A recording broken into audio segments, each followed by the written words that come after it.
Right, we're live. We're live. Hello. Welcome to the Figaro shop.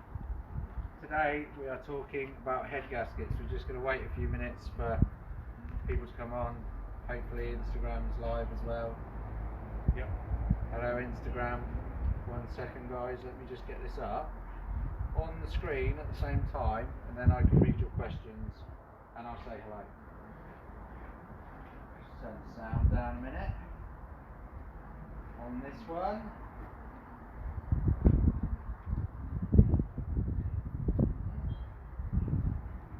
Hello everybody, thank you for coming on. Lovely to see you all. I'm just waiting for you all to come on. Virtual hug. Hoping your lockdown is not too bad. The worst thing about lockdown for me, just take these gloves off, is that you can't hug people. Give me a thumbs up if you can see in here, please. Just wait for those to come through. And then we will get started. So today is all about head gaskets, how to avoid them. Hopefully you can see me, the sun's really bright today. How to avoid them.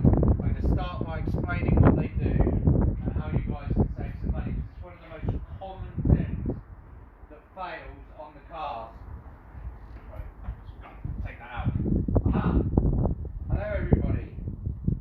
Hello Anthony. Hey Rob. Hey Alexi. Ah, Simon says he can't hear. Can anyone else hear? Everyone else hear me? Put a thumbs up if you can hear. Alexi says yes, you can see and hear. Hello everybody else. Simon says it's the mic on. Simon, I think it's just you that can't hear. I think the other people can hear. Yes, we got a thumbs up. That must mean you guys can hear me. Hello and welcome to the Figaro shop. So, I've got a couple of engines, engine on a stand, engine in pieces of a car, finished engine over there that I'm going to show you around, and some bits over there. I'll give it a second and I will just get started. Rob says go inside, there's too much wind. Let me try and reposition the mic a bit. Hopefully that is a bit better. Hello Zoe. Hello David. Hi Brian Crockett. Okay, right, so let's get started. So today what I'm going to talk to you guys about is how to hopefully avoid or prevent the damage that can happen when the head gasket fails on the Figaro, which is massively common and also ends up leading to lots of other damage. Lots of times we see people where they've had the head gasket changed once, twice, 3 times and then get lots of damage off the back of that as well. So firstly, just in really broad terms, I'm going to explain what the head gasket does. So this is a Figaro engine. It's partially stripped down. It would have the cover on the top and a few other bits and bobs inside it. But this is the engine, an engine out of the car, and I'll start by just showing you what the head gasket does. So this is the engine. The pistons move up and down. There's a little explosion inside, and then it spins the gearbox, which would be on there, and that's what turns the wheels. Now, the head gasket is one of these, if you can both see that, and what it does is where the top part of the engine, the head, and the bottom part of the engine sandwiched together. This would normally all be bolted together, but this is one we did earlier. Where these two surfaces meet is really high pressure, and this has to be bolted down to a specific torque. And then in there, sandwiched in those two surfaces, is the head gasket. And what that basically does is prevent water and gases from escaping. Because if you come a little bit closer, you can see that this trough here, this gully here, is called a water jacket. And so basically in here you've got, these are the metal pistons that are moving up and down, so when the engine's revolving they're going up and down. And then on the outside here you've got what's called a water jacket, so you've got water in here that's keeping that cool. And the only reason that the engine doesn't just melt is because you've got this water jacket running around the outside of it. Now what happens is when water either goes in there or gases from, this is where the explosions are happening, this is what's powering the engine, those gases go into there, that's when you get engine failure. Now, it can happen for a number of reasons. It can either happen, these gaskets will last 50, 80,000 miles, they're made from mixed materials, they've got some metal, some rubber, some other bits on them, but they will just fail over time. They might fail just because of age, so a head gasket is a serviceable part, but there's also loads of other things that make them fail, which is what I want to talk about today. So that very small part, which isn't that expensive, by failing can cause a massive amount of damage and lead to some really big failures.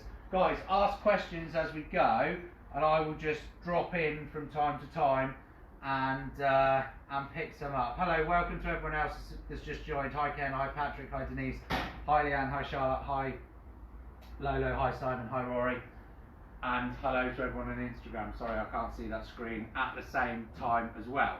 So that in basic terms is what the gasket does.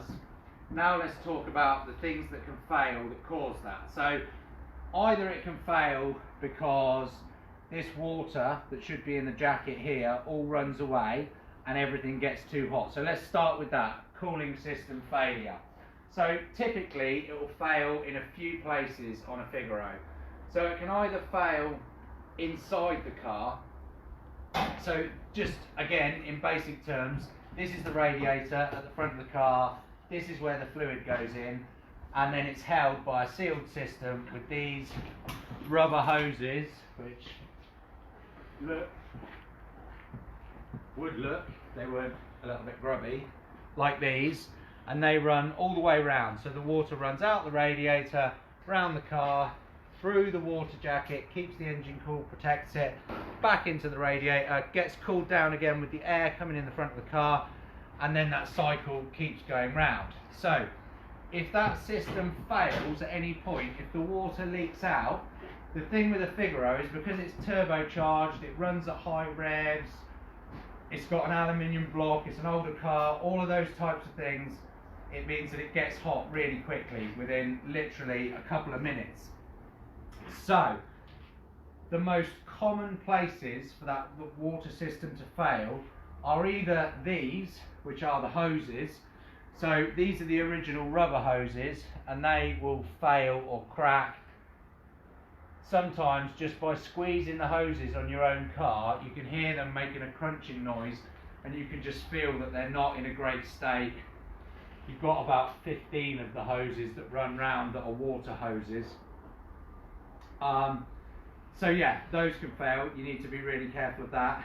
The other place that it can fail is in the car. So the water system goes into the car, and that's what does the heating inside the car. You've got hot water and the air blows over it, and that's how you get your windscreen. So two key points to notice. One is if you've got loads of condensation on the inside of the screen, your heater matrix, your heater unit, which is like a little radiator and sits behind the dashboard, that might be leaking. If you've got water in the footwells, just dab it with a bit of white tissue, and if it's discoloured, if it's clear or a little bit brown, it's probably rainwater. If it is green or pink or blue, that's the antifreeze that's in the radiator.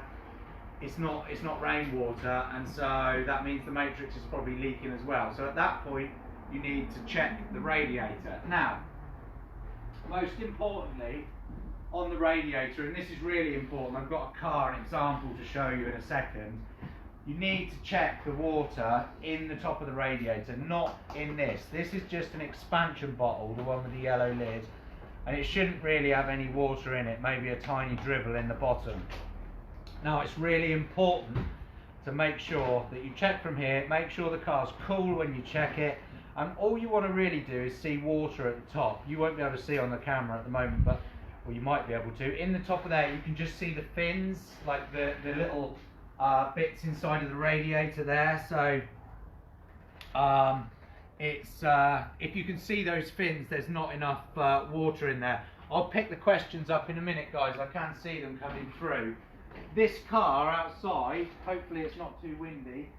Just let me grab the phone. Just put a message if the sound goes really bad when I'm outside. Do you guys want to stand that side? So I hopefully I'll get that wind. So this car is a good example of what happens if the expansion tank and the radiator aren't dealt with properly. So this car was topped up in the expansion tank but not being topped up in the radiator, and what happened was the radiator ended up running out of fluid without the owner realising, and was trying to get the radiator ran out without the owner realising, and the damage that was caused from that meant that the engine ended up being completely having to be completely rebuilt because it ran without fluid in it, and so it damaged it there. So it's really important that you top the system up using the actual radiator itself and topping it up directly into there. So that's topping the fluids up. The other thing that can fail is actually the radiator itself will fail. And so these just get old, and again they have a core which is a bit like a honeycomb bit in the back, and the idea is that the air runs through and the air comes out, and that's what keeps the water cool. So these will just get old, the system will get blocked, and as a result of that it will fail. The water won't get cooled well enough and will get damaged because of the water, you know, not cooling the system properly. The other thing is that the system, you need to make sure that it's got antifreeze in it. Now you might wonder what the reason that you have antifreeze in it, and it's basically just to stop corrosion. So on this head that I was just demonstrating with here, you can see, if you look closely, it's been cleaned, but it's got all this rust and corrosion here.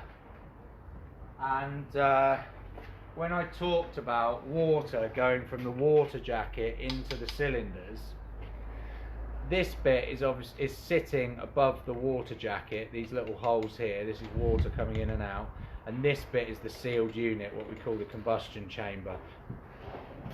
Now, where this car's been run without antifreeze in it, it started to corrode this head.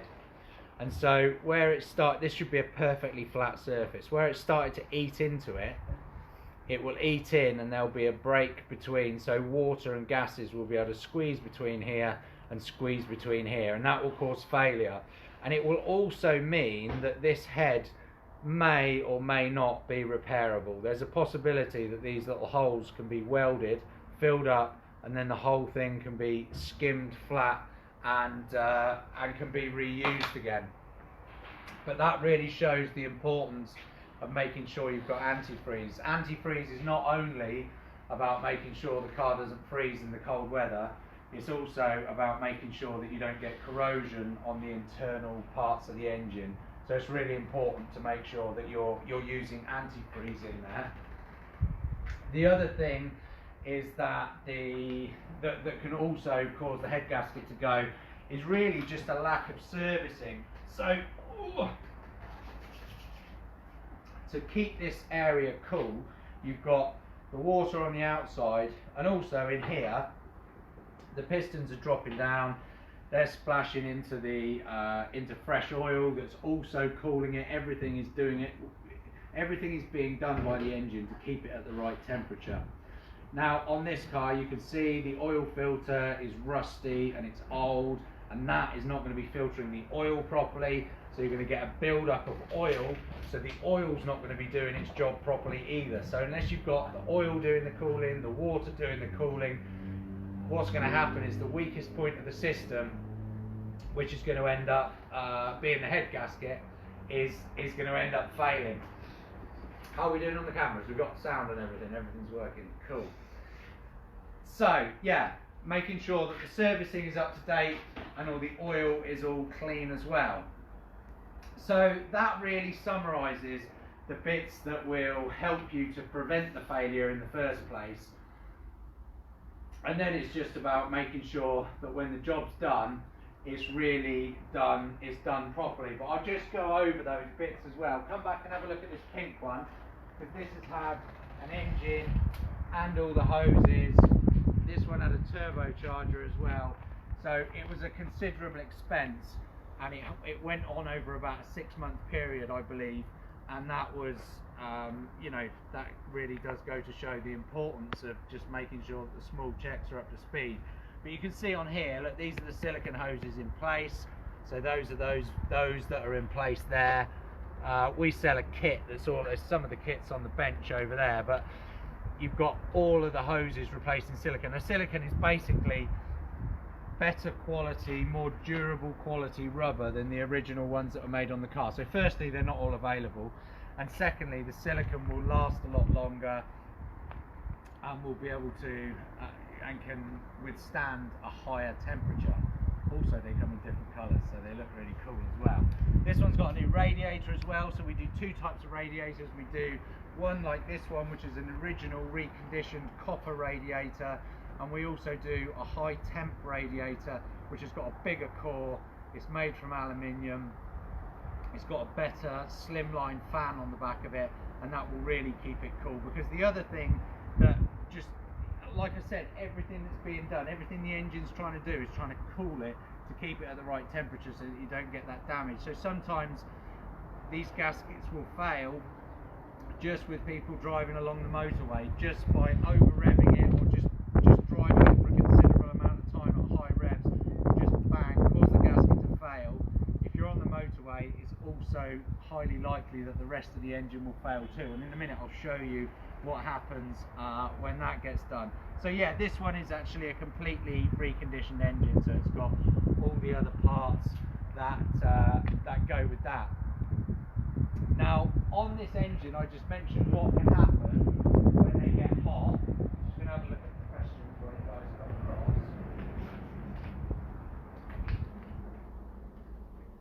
Give me a second and I'll go through the questions. Hi Russell Brady, hello, nice to see you.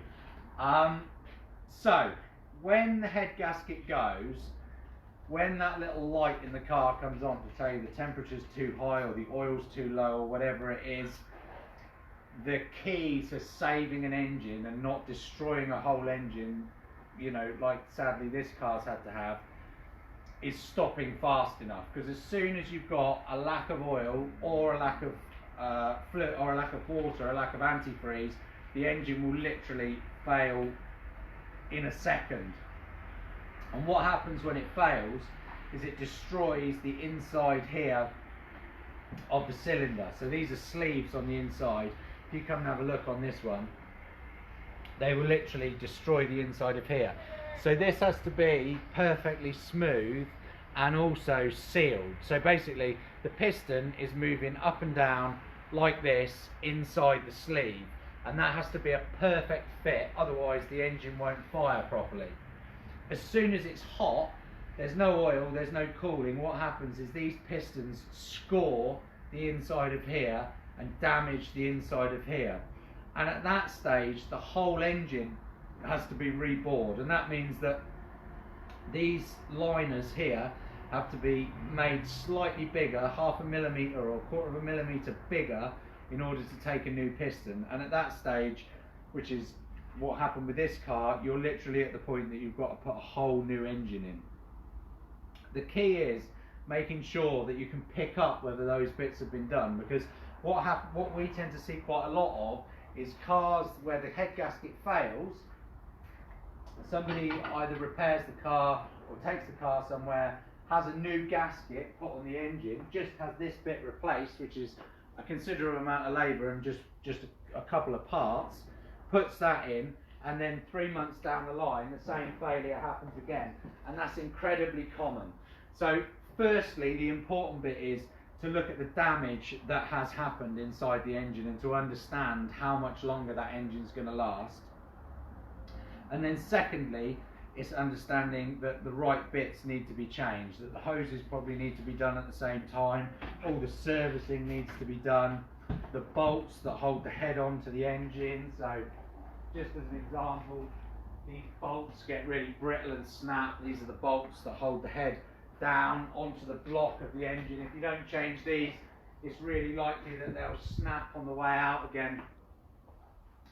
and also making sure that the engine is bored out to the right size and the right diameter here, because otherwise you'll get a rattly engine that won't work properly.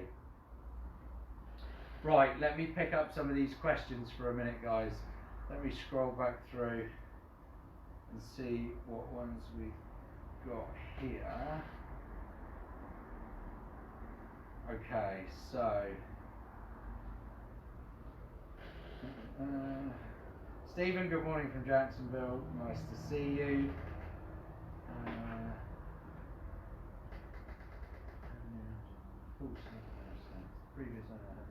This is Lolo Gwyn says, have a new engine from you, a full silicon hose set as the previous owner had a dodgy head gasket repair which goosed the original engine. Can you go over topping up correctly and coolant ratios, please? Yeah, so in terms of topping up correctly, like I said at the start, we just top up straight into the radiator. This is really important. You don't need any fluid in here. Don't top it up and don't use it to check. If that ends up full, you've probably got a problem, because it means it's firing fluid back the other way, which means that you've got pressure from here pushing into the water jacket and pushing water out everywhere. This should have nothing or a dribble in. So you're checking to the top of the radiator. Let me just show you on this one. The cap was stuck actually. I couldn't get it off the floor, but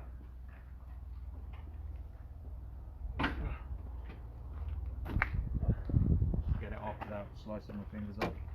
They are a bit tight actually. You push, that's a good point. You push down on them and then twist them and they come out. Right, look in the top of there. Hopefully you guys can see that. So that's it. All you need to see is that there's fluid in the top. If it looks like this one over here, if it looks like this one,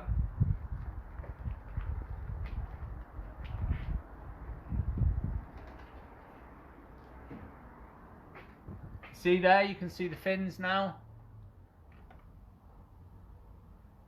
If you can see the fins in the bottom at all, more than likely you've got a leak. So yeah, just top it up like that. You can get red, green and blue antifreeze. It doesn't really matter. I noticed one of the other questions was about mixing them. Yeah, you're definitely, it's not recommended to mix them.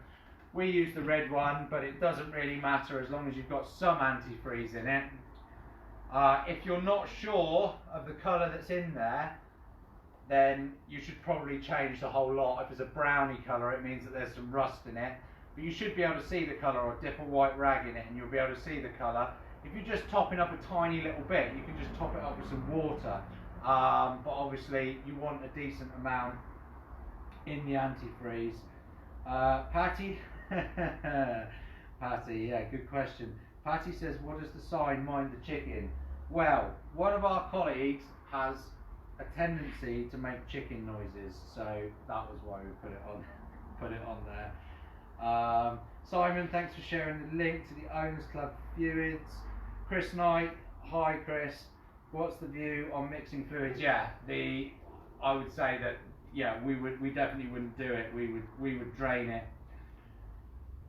Helen says, why does the tapper gap reduce as head beds now? So what Helen means is, why does the tappet gap, I think is what you mean.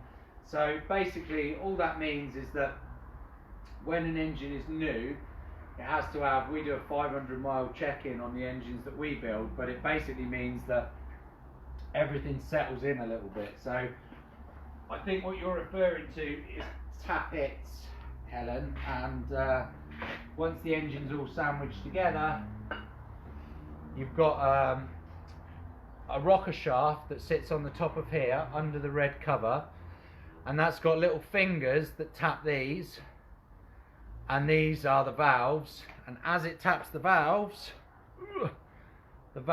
open up here, because this is the top of the chamber. You've got an explosion happening in here and the gas has to go somewhere. That's where your spark plug fits in, your petrol's going in there, your little explosion, everything's spinning, car's driving down the road, and these valves just release the gas at exactly the right time. But it has to be super precise to the 10th of a millimeter, and so you adjust these. And once you put new ones in, which we do, we put all the fixings for the shaft on, because again, if you look here, you've got these tiny, minute little oil ways. These have got to have oil travel through them, so this is where you really can see the value in making sure that you service your Figaro and have clean oil in it, because I mean, look how small that gap is. It really doesn't take anything to start destroying the oil ways and destroying all of it. But anyway, the tappets sit on here. You adjust them by hand. They call them tappets because they're going tap, tap, tap, tap, tap, tap, tap on the top of the valves. Once you've had a brand new engine, a few months down the line, you just need to adjust it all again and set it, and it just makes sure you get optimum performance out of the car. So again, that's another reason to make sure you've got clean oil. Those rocker shafts are really common for getting damaged and coming out. Thanks for that. India, hello, lovely to see you, haven't seen you for ages. Mike Hoover says, don't mix is the best advice. Yeah, that's really right, Mike, it can turn to a jelly.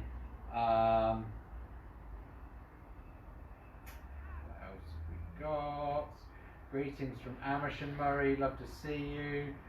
What's your experience running these on Evans to reduce the pressure? We have had a few customers do it, but we haven't actually done it here. It's not something that we do, but we have had a few customers that have run it on it, and I think their results have been pretty good. So Evans is like a replacement instead of actually using anything with water in. But if you use antifreeze, then you get a pretty good result from that. So this car here, just to move on in case there's any more questions, Carter says, I'm going to replace the original upper and lower radiator hoses with silicone ones in the shop, and the thermostat, what are replacing the heater hoses. Carter, yeah, really, it's a bit like I said about the gases escaping. It's going to be the weakest point in the system. So if you just replace two hoses and your system is typically not great, it's likely that the other hoses are going to go pretty quickly, because what's potentially happening is there's already a tiny little bit of pressure escaping and they're already a bit weak. And as soon as you put these ones on, which are going to completely seal the system and are much more durable, then the other pieces of the system are going to end up blowing. It's like anything really. If you've got a weak system, you need to replace all the bits. If you replace one bit, you're going to have a failure. It's like the bolts I talked about for the head. If we replaced one and left all the others, it's probably a slightly higher risk than it would be if we replaced them all. Mark Chalky White is one of our colleagues that is sadly at home at the moment. Lovely to see you watching. So I'm just going through your questions. Yeah, Olivier says replaced all at once. Olivier says he was ready to use the Evans coolants but considered the risk of fire, plus the head was unmissingly run hotter. But yeah, I'm not sure on Evans. It's not something that we do. I think that it's okay to use the coolant. It's always been fine for us. Questions from Instagram. So I've got one from Robert asking if you could show them where to top up the gearbox oil. Yeah, I can do the gearbox oil. In fact, funny enough, there's a gearbox on the floor over there, so I'll use that. I'll do that in a minute. Let's just finish the head stuff, and then we'll get on to that. Pat, how are you? Are there any checks needed for the expansion tank, checking the hoses? No, we don't, to be honest, not really with the expansion tank. I mean, it really is just there for extra water and extra pressure to push back through. But the system shouldn't really have any pressure in it. The only thing I'd say is don't take the radiator cap off when it's really hot, but there shouldn't really be pressure in the system. If there's pressure in the system, ideally there's something that's not working properly. Carter asks if we sell the silicone heater hoses. Yeah, Carter, we do a whole kit with every single water hose. We actually do all the other hoses as well, because a lot of the hoses that come off here that run the air system as well can also fail, which is a separate thing that I might talk about another week. Yeah, we do those as a kit. and we recommend that you definitely change them all. Chris asks, what's the cost of replacing all the hoses? What's the kit? I think it's like 170 something. 170 something for the kit, and then it's a few hours labour because it is fiddly. So guys, if you're going to change them at home, you need to bear in mind that you've got ones like this, and obviously when your engine's built up, you haven't got much space, so you do need access from underneath, and you've got to get your hands through, change ones like this. The heater hoses, Carter I think was just asking about these, that's these two right at the back. Great tip, if you're replacing the heater hoses, be really careful, because they fit onto the heater matrix, which is the radiator bit that I talked about right at the beginning inside the car, that can fail and cause all this condensation. It's made out of plastic, the original one, and when you go to pull the pipes off, they end up snapping. So be really careful when you do that. If it does break, give us a shout, because we've produced one from copper.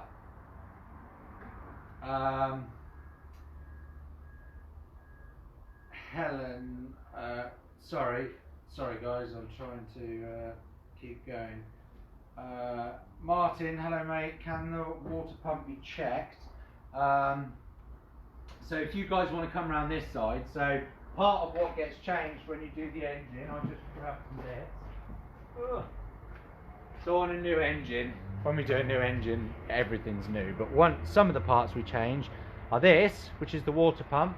So when I talked about the system, the water going all the way around inside the car, back out through the cooling jacket, through all these little ways, it has to get driven, it has to get pumped round, because otherwise it would just sit there.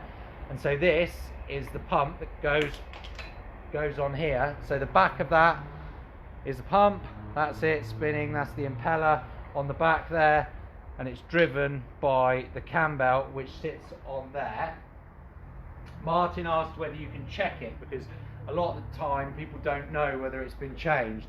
The only way really you can check it is if you look down the back of the engine, you can just see on the edge there whether it's brand new, or if you've bought a car and there's some paperwork, or you're not sure whether it's been done. This will generally have a cover on it, but you can look down the back of the engine, which would be down here. So for example, if you look on this car, obviously this would still be covered, but it would be quite clear by looking at the back of it there that it definitely is the same age as all the oil that's caked on that engine. So no, there's not a way of fully checking it. You can sense check it by having a look, but that is about it.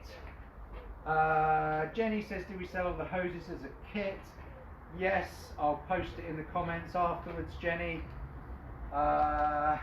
Tony says, are the heater hoses part of the kit? Yes, they are.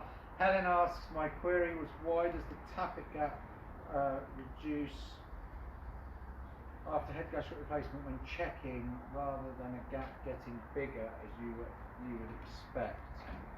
The gap does get bigger, so the tappet gets adjusted further down. So what happens is the engine gets a little bit louder. That's actually part of standard servicing, but the engine gets a little bit louder, so you adjust it down.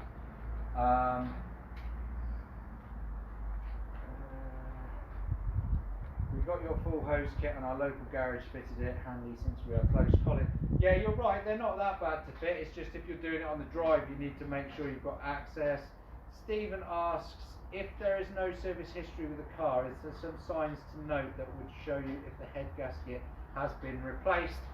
That's quite a good point. You can often see, if you look really carefully down the side of an engine, that you might be able to see the edges of a new gasket just sticking out, but really it's about being able to tell, you know. So if this engine was on the stand, you'd be able to tell that this has clearly been, I mean this engine hasn't been prepared at all, but that this has been cleaned at a different time to this. That's about it. It's a bit like the water pump, it's a bit like sense checking it. You've got one bit of metal that's new, because once this is a bit prepared, it'll be all shiny. So no, not an obvious check unless you've got some paperwork. Rob says there's a date stamp. Yeah, that's a good point. I mean, you never quite know exactly when it's been put on. The tricky thing as well, just about that, is by the time most of the cost in a cam belt and water pump is in taking everything apart to get to it, because it's buried down the side of the engine. So if you take the time to strip it off, or have your garage or us strip it all out, the cost of the parts is not that great, so it's probably worth changing it anyway, because the cam-out and water pump are really important. Okay, let's go on to this gearbox oil. It was about checking this.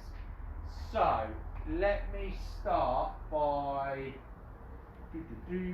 come and have a look at this. So the gearbox goes on the end of the engine here. This is it here in the car, and it has oil in it. It has about 6 or 7 litres of oil. There happens to be one on the floor. Let me just see if I can. In this tube here is where you top the gearbox oil up, and also where you check it. But it is seriously buried. So on the car here, if you have a look, I tell you what, you guys stand this side and I'll stand there and point. So that dipstick is here, right down at the back of the engine there, and that's how you top it up from there. I'll explain how you do it in a minute. When everything's in place, you'd have a box here, so you have to get your hand right down through the back of the engine there. You've got a hot side and a cold side on the dipstick. This one's all grubby. 1 second, let me get a cloth. Come over by the light, guys.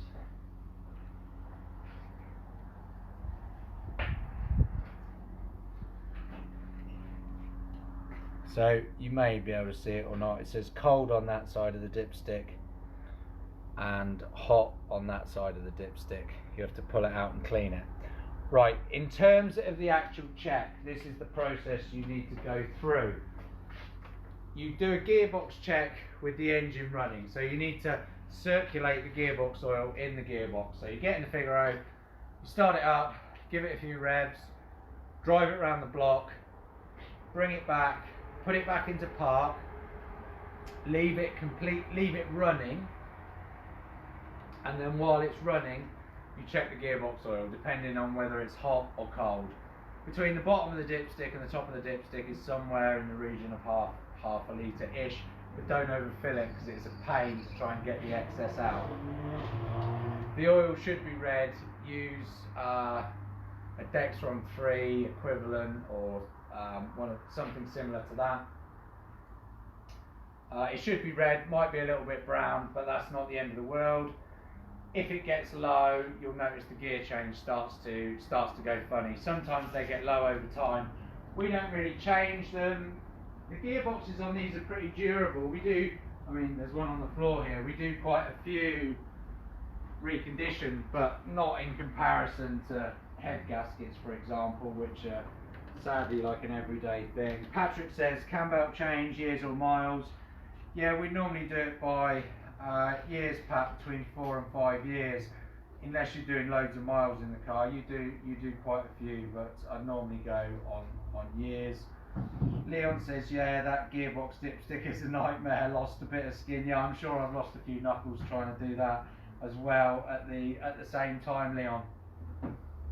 Guys, if anybody has any more questions on Instagram, cool. So, can you do me a favour? Put in the comments some other bits that you think would be useful to do on these lives, and while we're in lockdown, we'll keep them coming. If you've got any other questions, you can post them in the comments, or you can always ring us up for advice. We're still here, still open. We're all working in bubbles. The closest we've got is this video that we've done today, and Ranulph and Chris are in their masks, freezing cold, and in their hats. It's actually warmed up a little bit. But yeah, we're still trading as normal. Lots of you guys, we appreciate greatly you sending your cars in. A lot of you are sending us your cars in to get them prepared for summer. We've probably got 6 or 8 weeks until the weather turns from this miserable into something warm. So we do a complete hands-free evaluation. If any of you guys need to get your cars collected, we can come and collect them in our truck, hands-free, bring them in. We do our evaluation service, which is basically going right through the car. There's no cost to it. We write a report for you and give you options. This is perfect if you're thinking about doing some restoration on the car, or like you know, it's been in storage for a long time. That's something great. Lots of servicing we're doing at the moment with you guys getting ready for spring. The MOTs that all got missed through the lockdown, we're doing lots of those for people on their Figaros. You can still drop off at the shop as well, but we're also doing the collections. Our parts shop is just here as normal, trading every day. Parts are slow coming in because a lot of the manufacturing places are slowed down, but all of our all the stock we can get is in, and we've got most things. That's about it, guys. Hopefully your lockdown will get a little bit better. I will answer these last few comments quickly before I go. I have a huge problem with my passenger door. It will not open unless I pull the internal lock up at the same time as pulling the door. Philip, I think I know what that is. You can ring up, but also just to explain to you, just come around here quickly, guys. I'll just get this one before we go. So you see this little piece, this little handle on the inside of here, Philip, the actual piece that you pull with your finger, it gets stuck, doesn't return all the way out. You see how that's not springing out like it should, and that's why it does what it's doing. If you want to fix it, you need to work that in and out with your hand, and at the same time, on the back of the door, this little rubber grommet, pull that rubber, I'm coming back round, hold on. Pull the little rubber grommet off, spray loads of WD-40 in from the back, and you can press the handle back out by poking a screwdriver through, and it will just flex this in and out. So you literally are working that in and out. This one's actually pretty far gone. I'm surprised the door's not sticking. And that should fix that problem. 8 out of 10 times it's that. Occasionally it is a failed handle. George said we need a store in the US. I know, George, we do. But we do dispatch every single day to the US, and Maz and Ralph are here for any advice you need. How about a live on repairing the dashboard, Patty? Yeah, maybe. Some of those big things can be a little bit tricky to do. Darren says removing the dash would be great, replacing the dash lights. Yeah, we might be able to do that. Chris says thanks. Hi, Chris. No worries. Corey says how soon until you get tail lights in stock? I will check. Hopefully a week. Hopefully a week, says my cameraman / parts assistant. Sorry you've been waiting for those. There are parts on back order at the moment, so apologies for that. It's just with lockdown, manufacturing is a lot slower, but we're doing our best. Laura says, can you show me how to adjust the tappets? Laura, definitely we can do that. Helen says thanks, and I just want to say thanks to everyone unless there's any questions on Instagram. I was going to show you one thing. Speaking of parts that have been on back order, we've been waiting ages for these to come back in, and we're so proud of them. I thought I'd show them off quickly. So we reproduced the parking stick. So this car's got an original Nissan parking stick. Everybody's question whenever they see these is, what does it do? And I always say it doesn't do a lot. The idea is that you can look out the front of the car and see the wall before you hit the wall, but really they just look cool, and they've got the Figaro fleur-de-lis motif on the top. But we spent ages reproducing these like the originals, because they're a part that was an optional extra that was never made, and so these have just come back in stock after a few months. We've had a few failed manufacturing attempts on these, but we're so pleased with them. Love it, make these new parts, the obsolete ones. Guys, I think that's it. I hope your lockdown week isn't too bad. I will come back to you, send you all a virtual hug. The worst bit about lockdown for me is that you don't get to hug people anymore. Normally I'd come into work and all the people I hadn't seen for ages, I'd give them a hug. But I don't get to at the moment, so it's really nice that I get to come in on a Thursday and see you guys, because a lot of my work is online, so I'm not actually in the building a lot at the moment. Corey says, Tappet and Justin, Pat, thanks for your time. Pat, lovely to see you. I appreciate you coming on and always saying hi. Guys, that's it. We'll keep following up in the comments with you this afternoon. We are going to get tidied up. Peace and love and a virtual hug. Hopefully this lockdown will end soon and we'll see you all at a rally. Hopefully you're all coming to the 30th anniversary rally in July with Kevin. That would be great. Right guys, have a lovely Thursday. Bye, lots of love from me.